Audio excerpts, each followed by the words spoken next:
Montgomery County? Will you help make a difference? I'm Allie Stevens with Casa Child Advocates of Montgomery County. We train and support volunteers to be the voice of children in the foster care system. Kids removed from their home because of abuse and neglect, and we need volunteers just like you to advocate for these children. To learn more about becoming an advocate, please visit CasaSpeaksForKids.com. That's CasaSpeaksForKids.com. Thank you for listening to Lone Star Community Radio. This program was broadcasted and recorded live from the LSCR studios in downtown Conroe, Texas. Lone Star Community Radio is supported by listeners like you. Donate and sponsor today. For more information on getting involved with Lone Star Community Radio, contact us at lscrstudios@gmail.com or visit us online at www.irlonestar.com. You are listening to Lone Star Community Radio on 104.5 KCZW LP Conroe and 106.1 KZCC LP Conroe, and worldwide on irlonestar.com.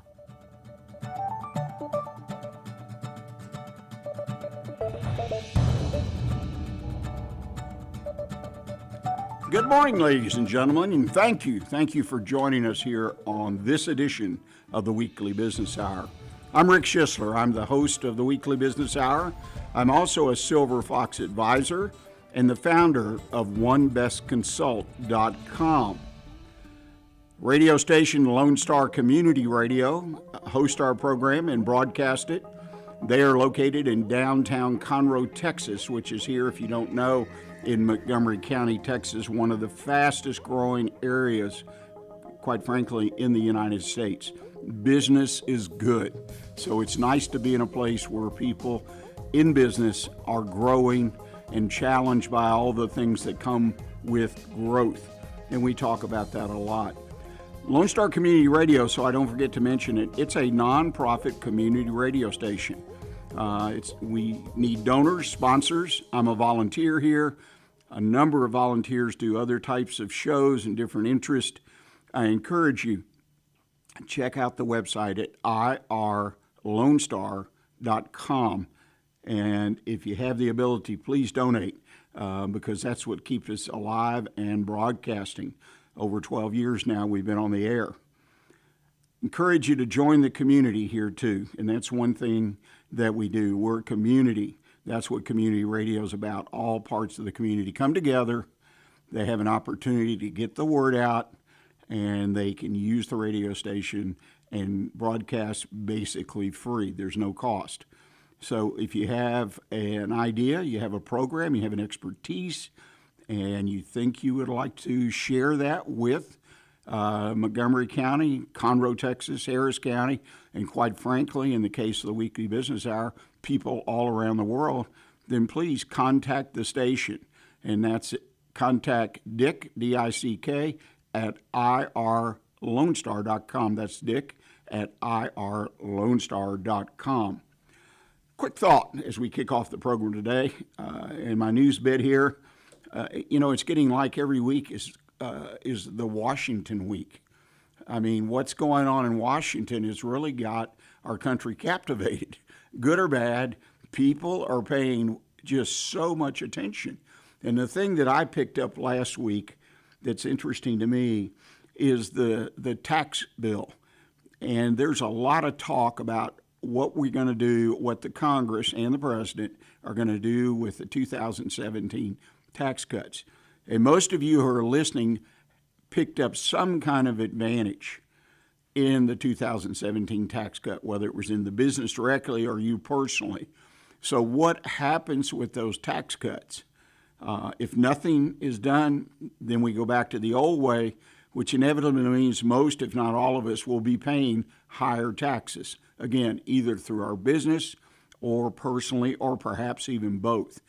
We need to keep an eye on what happens. And if you get a chance, write your Congress people, write the senators of your state, write the president, whoever, but get involved. Just spend a little bit of time and make sure that your voice is heard. Another great way to do that is through your local Chamber of Commerce. I know here in Conroe we have an extremely active Chamber of Commerce, the Conroe Lake Conroe Chamber of Commerce. In fact, next month they're headed to Austin to work with our state legislative people and pass legislation that is important to businesses, and they do the same thing on a national basis. So my whole point is, don't sit back. I know you're probably very busy if you're running a small business, but don't sit back. Get involved. It's an important issue. Taxes. Are we going to pay more of what we earn? That question and that answer, to some degree, depends on you. You're in the right place if you want to learn about the latest in business news. Just shared some of that. Get ideas that improve your business and participate. Yes, participate in conversations that can make a real difference in your business. I want to remind you that the show is being broadcast live, not only on Conroe City Radio FM, but also you can pick it up on Facebook, YouTube. Just find the weekly business hour page, go to that page and click on it. That way you can watch as well as listen to the program. And a reminder to you that if you have anything you want to get off your chest regarding the weekly business hour, whether it's a comment about our show, you want to talk with one of our guests, or you've got a business issue and you'd like to get my take on it, just drop me an email right here at the station, Rick, R-I-C-K, at irlonestar.com. That's Rick at irlonestar.com. And don't forget, from time to time, we have a segment I call the mailbag segment. That's where I take questions or issues that were submitted by you, the listeners, and we answer them, we analyze them, and hopefully make some good suggestions on the air. So please reach out to us, Rick at irlonestar.com. Well, let's go right into the show because we have a topic today that we're going to be talking about that we've touched on from time to time, but it's a topic that I know many, many small business people, at least the ones I come in contact with, are just, they're really wanting the information. They want to learn more. And that's AI, artificial intelligence. So much is being written about it that I read an article this morning. It's generational change. That was the Vice President of the United States, J.D. Vance, in a speech he gave to our European allies. That's what it is, there's no doubt. And we have got someone who I think is a great expert on AI, particularly in the telecommunication industry. So I welcome to the show again. He's a great friend of the show, and introduce you to Bruce Kuehn. Bruce, how you doing? I'm doing fine. How are you? Thank you for having me on. Well, boy, I'll tell you, people are sending me requests. Bring on AI, people. Teach us what we need to do, because it's, for one, totally overwhelming to the average person. And I get that. I'm still trying to figure out what it is myself, and I do a lot of reading and ask a lot of questions. Now, you're the founder of Southern Cross Communications. How long has Southern Cross been with us? We started out in 2009, got really serious about 2010, 2011, and been focusing mostly on, I've been doing a lot of traditional telephone systems, but staying abreast of the new technology, voice over IP, technology called unified communications, and then that eventually morphed into cloud voice over IP, what we call unified UCaaS, unified communications as a service, and now we're starting to realize that that adding AI tools to our repertoire is absolutely critical. I have one carrier that has already implemented it. Actually, I've understand there are a number of carriers that are already implementing some really powerful AI tools, and so I've decided to sit down, buckle down, and go through the weeds. And there's so much about AI that's not only changing my industry, but really across the board, all industries. So we have to. Well, let me make an observation. Sure. You've been in business 14, 15 years roughly. And during that time, the computerization, the digitalization, I mean, you have gone through an immense amount of change, not only to us personally, businesses, but telecommunications. You're right in the middle of it. Oh yeah, change is par for the course for telecommunications. It's always been. When I first got into the business in 1991, I was working with my dad, and we were building and selling voicemail systems. Back then, voicemail was the hot topic. It was the latest and greatest technology. We were building PC-based voicemail systems, so we had to build voice PCs and put voicemail software on it, and it was just the cusp of things. And now, there's a lot of companies that won't even put voicemail in anymore because everybody's got voicemail on their phones, on their cell phones. So that a lot of companies don't even need it, and there's a lot of positions that don't need voicemails. So that has seen its genesis, its alpha and omega. It's gone from the beginning and almost to the end. It's not totally dead yet, but there will be some changes in the near future. Well, you make a great point. That's one technology or one tool that came about, and there's been a number. Right. And it looks like the door is wide open for just an immense with AI That's at the right. base to do.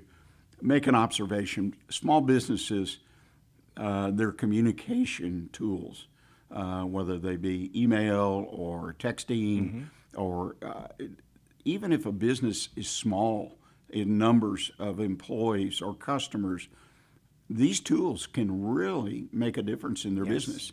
I mean, even the repair people that come to your house to repair, say, an air conditioner, they write an invoice on a tablet now. It gets sent to you immediately. I mean, it's a communications tool.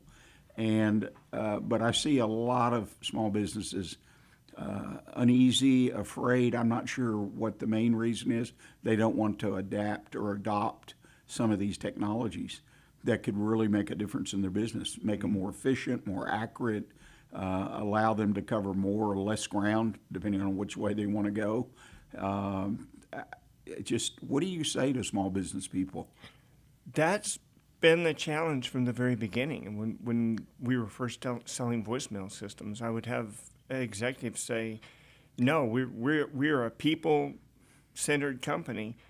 We have to. I have to make sure that my customers are answered by live operator, and that their needs are handled on the same call." Not realizing, and a lot of times you would tell these people, okay, well, call into your office, see what your caller's experience is. And that's a piece of advice I still give to customers is the executive, or maybe have a friend who the secretary or receptionist may not recognize their voice.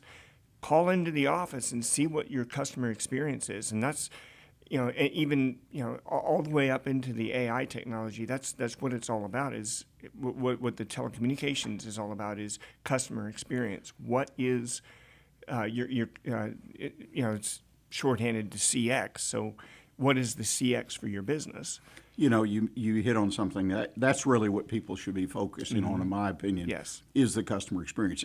How it's delivered changes, and not every one of the new tools will fit every business. No. So it's important, though, that, again, and I'm being a little redundant, but that the business owners out there, the small business owners, managers, and whatnot, at least look at what's available, and even take quotes on stuff. And don't be afraid of the technology. Absolutely. You still run into that, but I know generationally, and I'm older, I love a human voice when I'm looking for a product or service. It's sort of reassuring, and they may not know what the hell they're talking about. Right. But it's better that I have that than some voice recording, or someone trying to help me through AI or whatever, and they think they hear me, because normally whatever, my voice is not the right voice, because I get sent Never Never Land.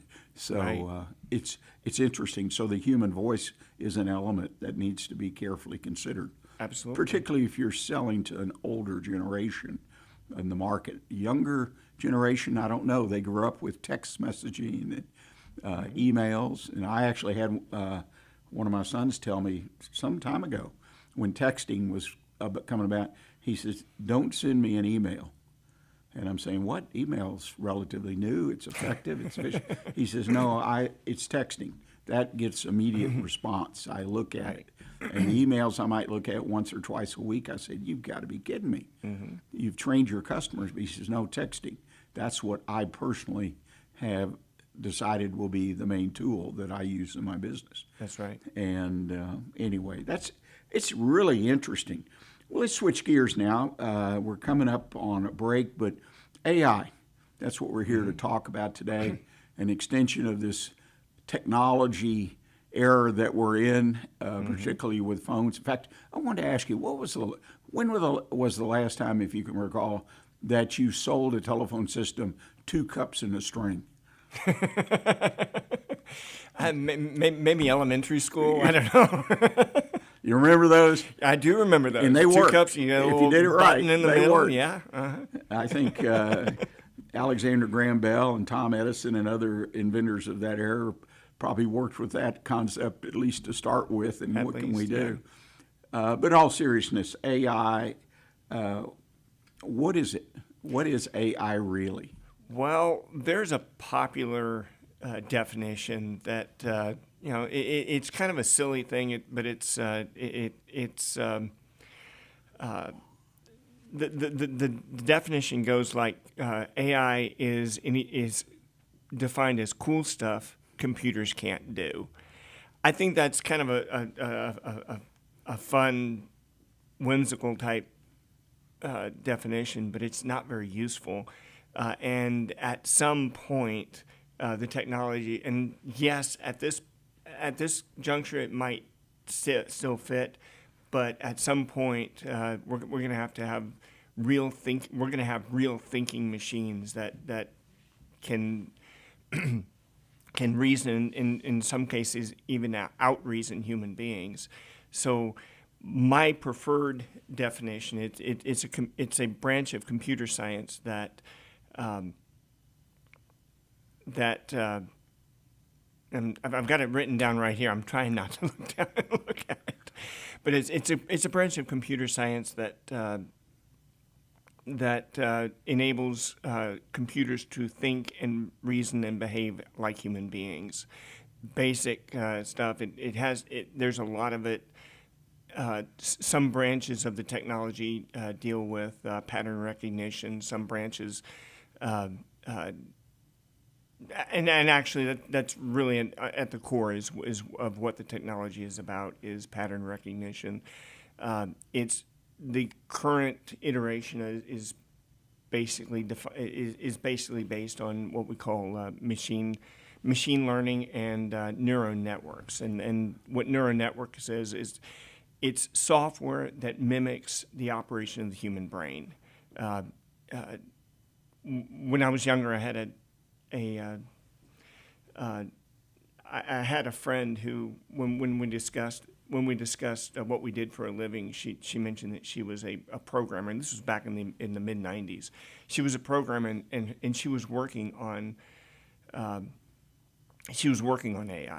even back in the '90s, and I had some programming background. My dad's kind of a very forward-thinking. We had computers way back from when I was very young. And so I knew some basics of programming, and there's one principle, the if-then statement. If x equals 1, then true. If x equals 0, then false. And it's one of the more powerful features. So I kind of snidely said, well, what is it? What is AI? Just kind of a whole bunch of if-then statements. And she kind of cocked her head, thought about it, and said, yeah, that pretty much covers it. I've since learned that what I was envisioning and what she was meaning was way different. But the thing is, if you really think about it, our neurons in our brain, each individual neuron in our brain is a tiny, tiny if-then statement. And if it gets a signal of one type from this sense or that sense, it's going to send a signal out one pathway, and if it gets another one, it's going to send out a signal out in the other pathway. AI neural nets nowadays, what they're doing is they're simulating that in software, and that's where that's where that's coming from. Well, I personally hold out a hope because I know one of the major concerns with AI is that it will get to a point where it's smarter than humans, and you mentioned that, and therefore take over the world, so to speak, in a broad sense.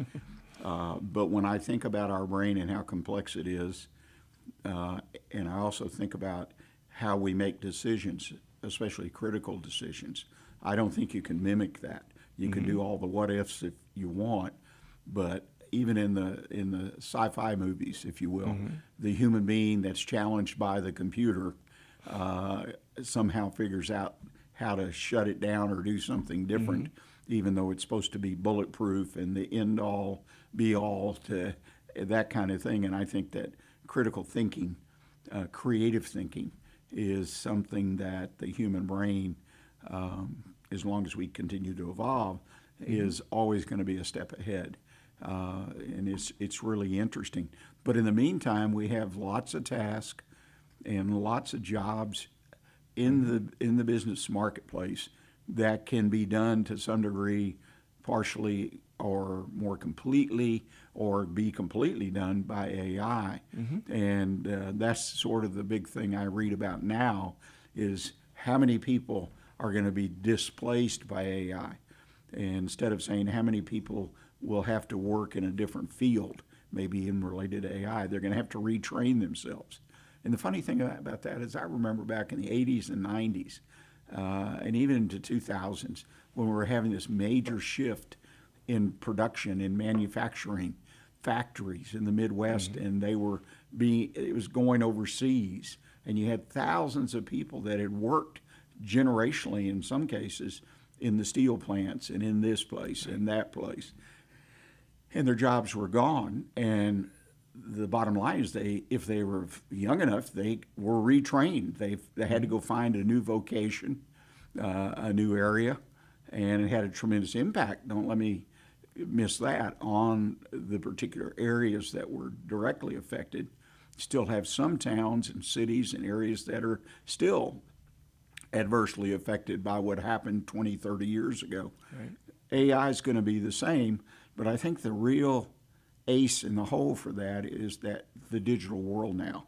So a lot of jobs can be done, and I'm sort of sensitive to say the word now, but remotely, because everybody's supposedly going back to work in the office.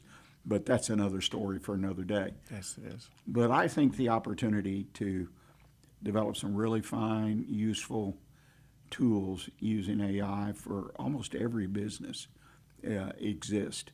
And that's why I encourage every business person out there, whether you're solo or you have 1,000 employees or 500 or 20 or 5, to try to find the tools that might work for you, because there are tools that will help you. It's amazing. We need to take a quick break, Bruce, if you don't mind, Sure. And let some of our sponsors share their word with our listeners. And when we come back, we're going to kind of dig just a little bit more in definitions. There's multiple types of AI, and I think it's important, if you're dealing with AI, which we're all going to be dealing with, you understand some of the definitions and some of the different types that are coming your way, along with the rising importance of AI to your business in the future. So please stay with us. We'll be right back with you.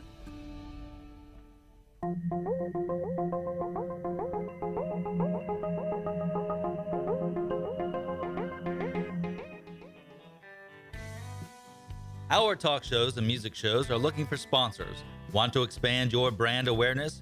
Reach the hyper-local audience in Montgomery County? Lone Star Community Radio sponsorships accomplish this. Want to see our stats and rates? Check out irlonestar.com/sponsor for more information. Or call in and leave us a message at 936-647-3776 with your question. Get seen on TV or YouTube and heard on our podcast, FM, and internet radio. Sponsor your local radio station with Lone Star Community Radio. An estimated 1 in 10 births will result in a neonatal intensive care stay, also known as the NICU.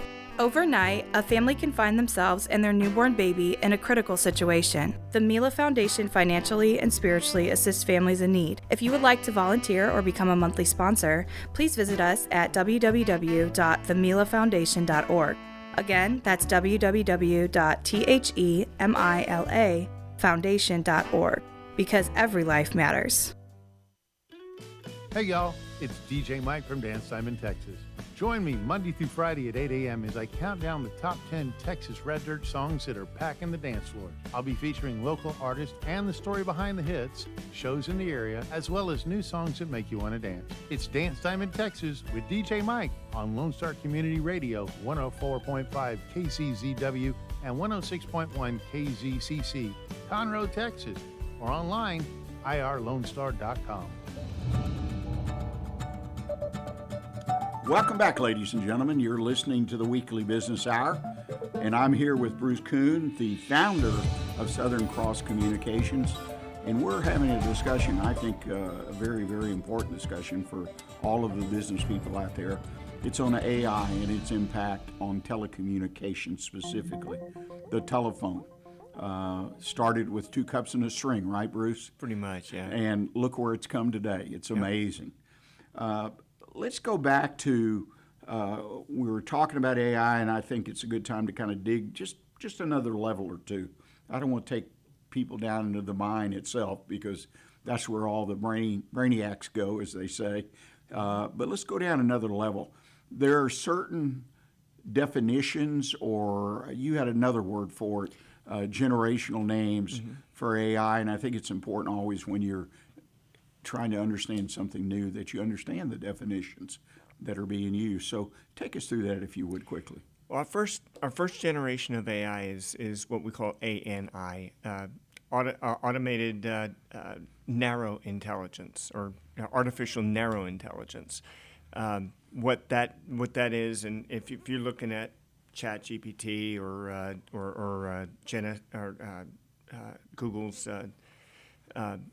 AI or Grok or whatever, if those are single-purpose AI, that they are really good at doing one thing, they do one thing very well. So if you want, say, ChatGPT to draw you a picture of, let's say, 3-4 cats playing poker, you would have to have ChatGPT actually passes the request to its DALL-E program, and it's the DALL-E that's actually generating the picture. When my systems are transcribing voicemail, I send it to Whisper instead of to ChatGPT, and then when Whisper sends the transcription results back, I send it back to ChatGPT for analysis of what's been recorded.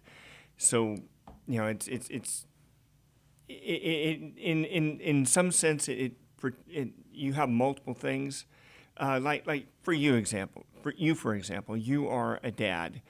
You're a radio host, you're a business coach. Those are all separate functions.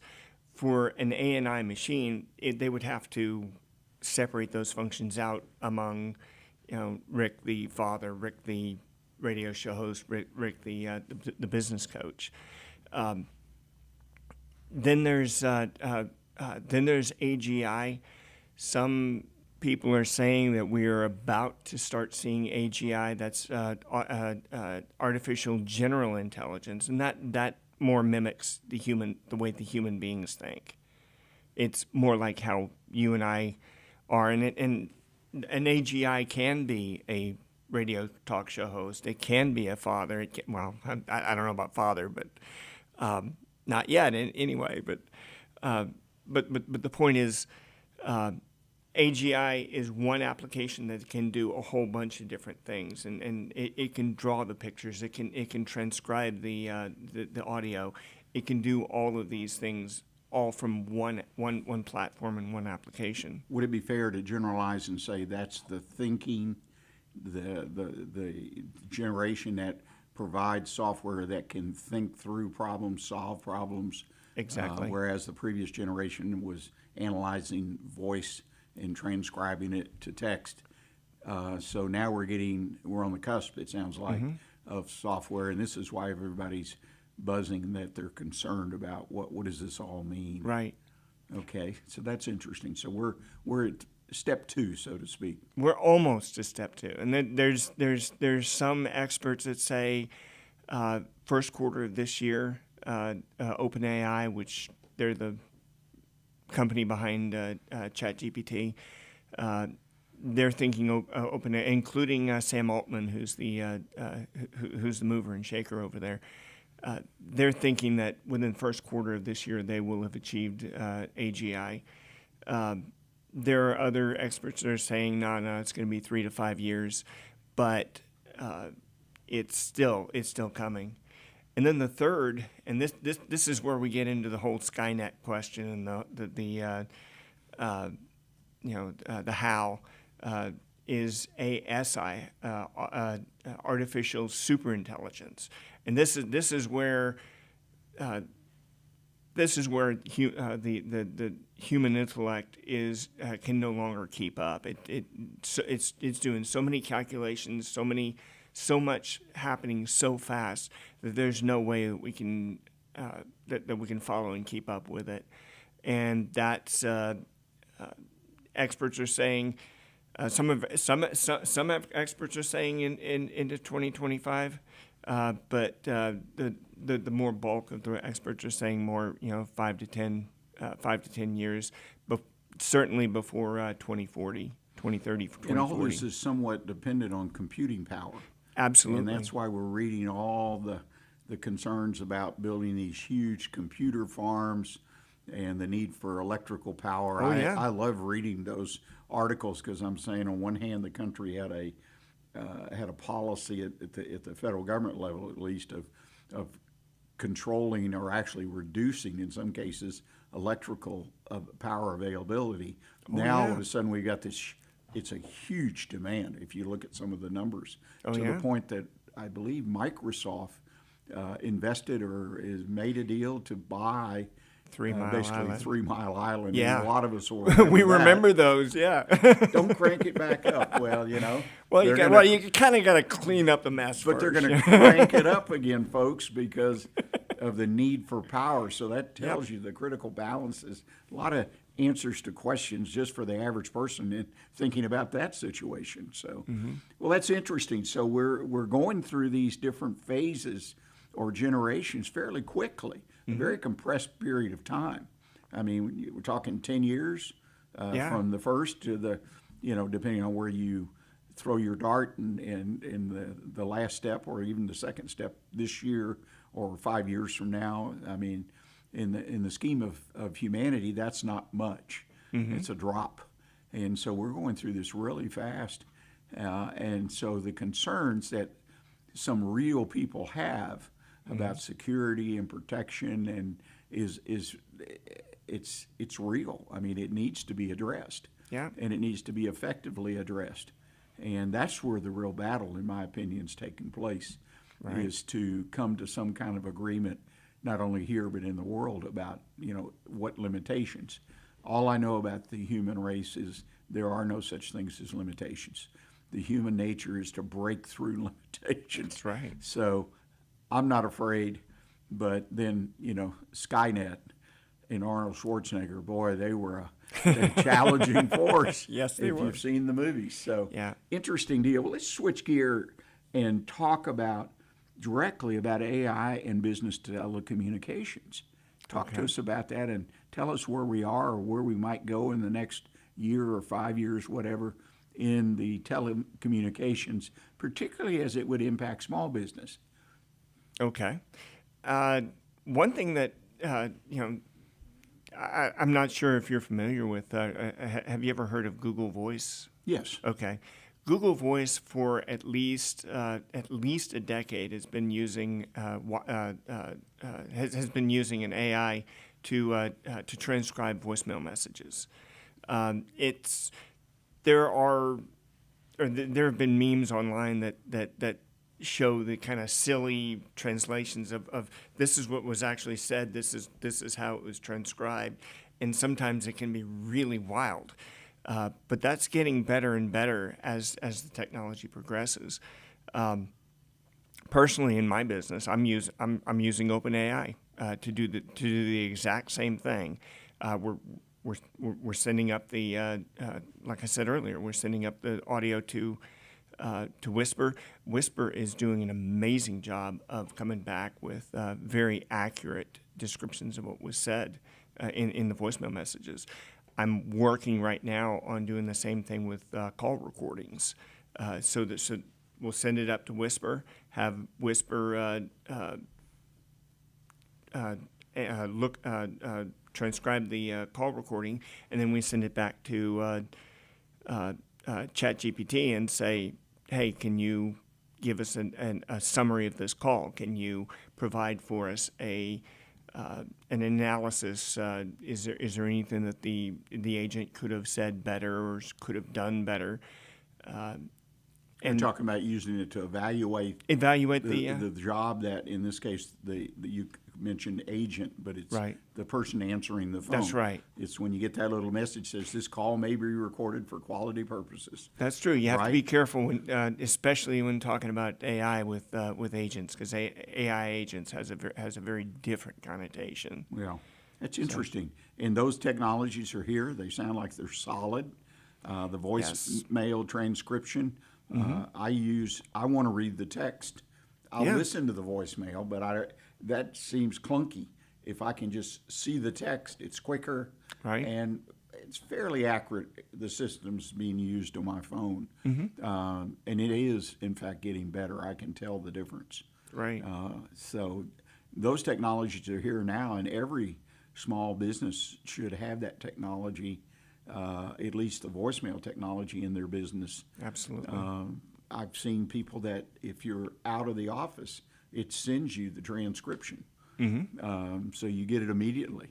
And, right. And so folks understand this transcription and whatnot, or evaluation of the agent, takes place in the blink of an eye. That's right. I mean, it takes place a lot faster than you describe it, the time it takes for you to describe it. So it's right. instantaneously, so to speak. Is that true? That is true. I've actually watched it, and I have traps on my system to show when the recording is sent up to Whisper, and then immediately afterward it pops up with the transcription, and I would say it's less than a second that it typically responds, unless the recording is extremely long.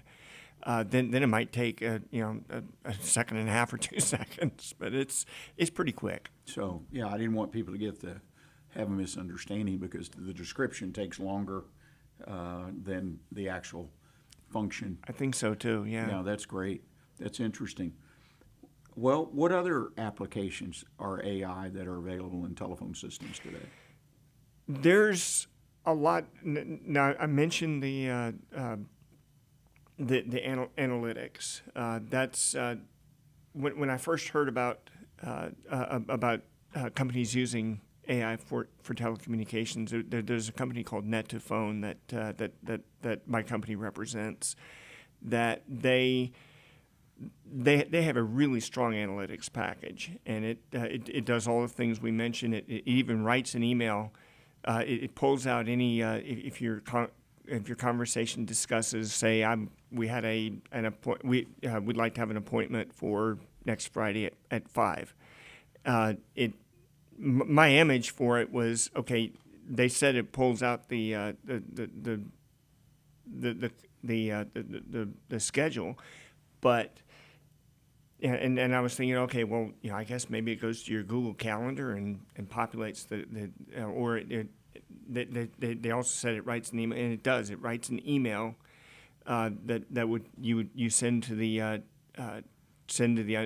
far end, and the email says basically gives a summary of the conversation.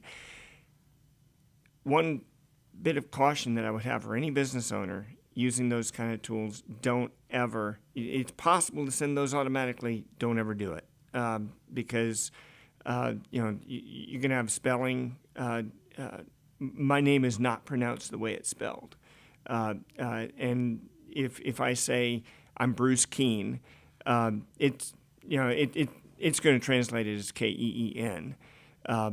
It's one small example. So you don't want that to go. You want to be able to edit it first.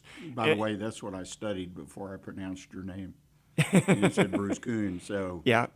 Anyway, well, it's one of those German names. That's a wonderful example. Yeah, we've got to be careful in depending wholeheartedly. And there's been some wonderful, wonderful stories that I've come across, particularly lawyers. Yeah, who go into AI to get a pleading, then go into court. And the citation of cases that they thought AI could spit out, which just it escapes me, and they get literally laughed out of court by the judge and whatnot. So we call those hallucinations. Anytime an AI gets something wrong, it's called a hallucination, and it's and they're stuff in the new Grok. I read this morning that the Grok 3 version, that's X, Elon Musk's AI, they're supposed to be released today. And Grok 3 is supposed to have stopgaps in it that's supposed to try to stop hallucinations. We'll see how that actually works, but Well, back to the lawyers real quick. Sorry. You call it you call it hallucinations. There are people in the legal world that have names, but they particularly pertain to the individual who tried to use that route to dash off a quick answer. Right. They've been called all kinds of names by courts and otherwise over a beer at the end of the day. So right. Very interesting misuse of AI. Yes. And what other applications are there currently or that you foresee with telecommunications? Oh, the big thing, and what originally got me to, got the old juices going in my mind, was auto attendants. We can pretty much do away with auto attendants because you can call. Back in the 40s and 50s, there was a guy named Alan Turing. He was a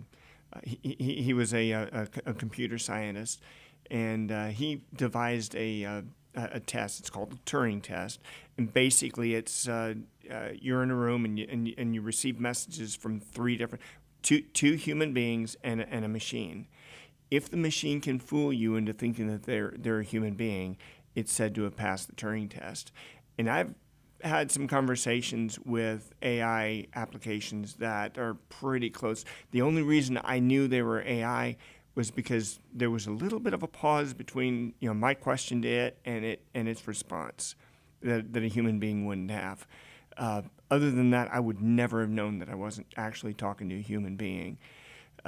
So auto attendants, you call an office. I believe there are some companies. I think I have it written down here somewhere.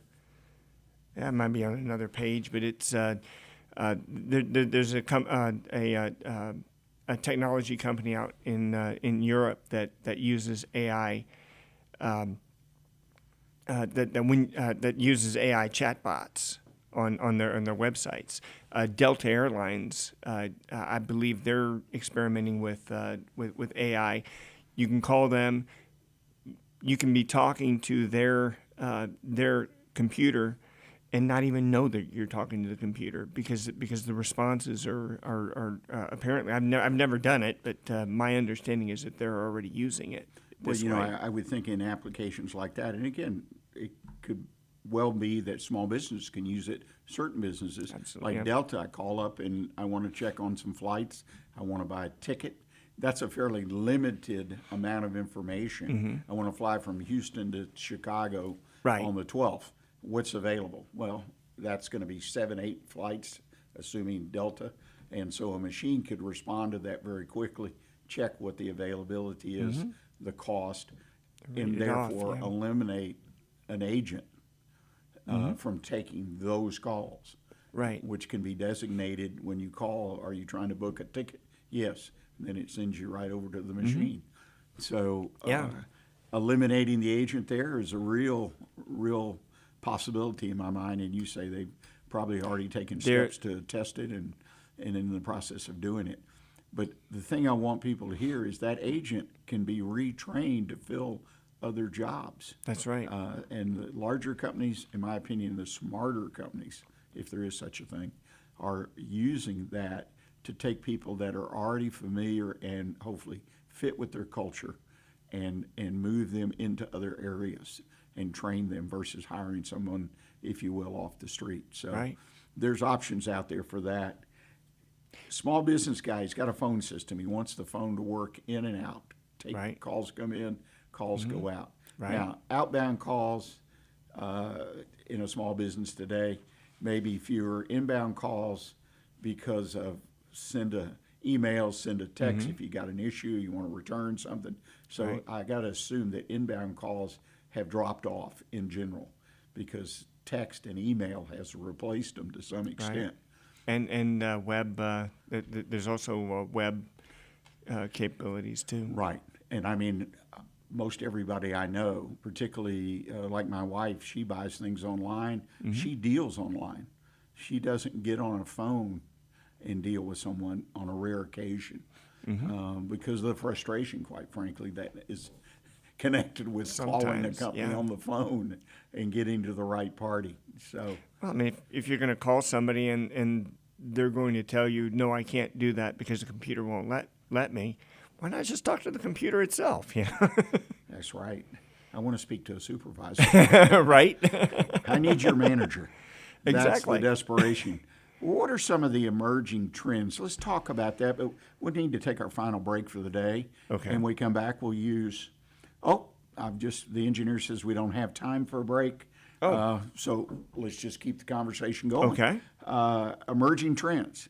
What are some of the emerging trends that are on the horizon or like the Delta situation? What are some other emerging trends that small businesses should be aware of? The big news this year is AI agents. And to kind of give you a description of what an agent is or does, and ideally, and of course, it's not here yet. There is, and I'll get into this. I'll mention this in a second, but there is one company that has what they term as an AI agent. But basically, an AI agent is say you own a auto dealership or auto shop. And your customer comes in with a 2006 Ford Excuse, and your technician looks at it and they say, well, it's your left lower blinker unit, blinker fluid sending unit is bad, needs to be replaced. Okay, so you call the Ford dealership. Sorry, we don't have any of those. They're back ordered.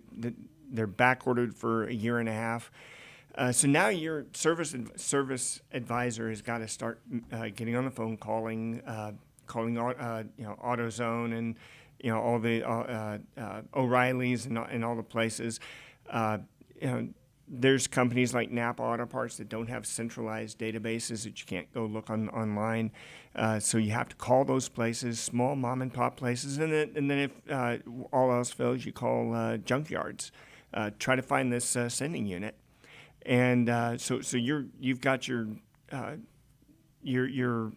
service advisor spending hours and hours, sometimes even days, trying to find this one part for the customer. Whereas you could have an agent, make the calls for you, and the AI agent, and they nice thing about computers is they can make multiple calls at once. They can call around. The term agent for within AI is kind of similar to the way we would term an agent, like a ball player or an actor or a musician. They have an agent that has specific instructions that if this is what the artist is capable of, this is what the artist wants to do, this is what they won't do, this is their pricing, this is what they'll settle for.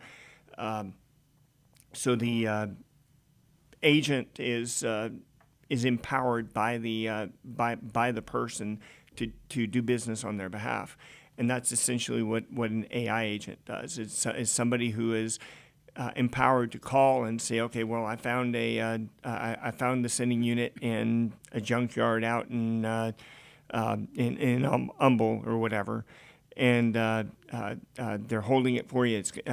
It'll come back to you and say it costs X number of dollars. Is that acceptable? Should I go ahead and order it? And then we have this, yes, go ahead and order it. So that's and that process can take a whole lot faster because the AI's got tools that we as humans don't.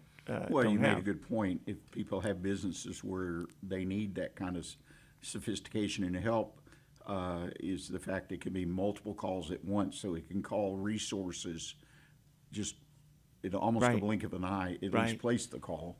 And so the time frame of trying to find the part is greatly reduced, which gets back to customer experience, right? Right. And also the ability of the business to move business through, generate revenue, make things go, cover a lot more ground.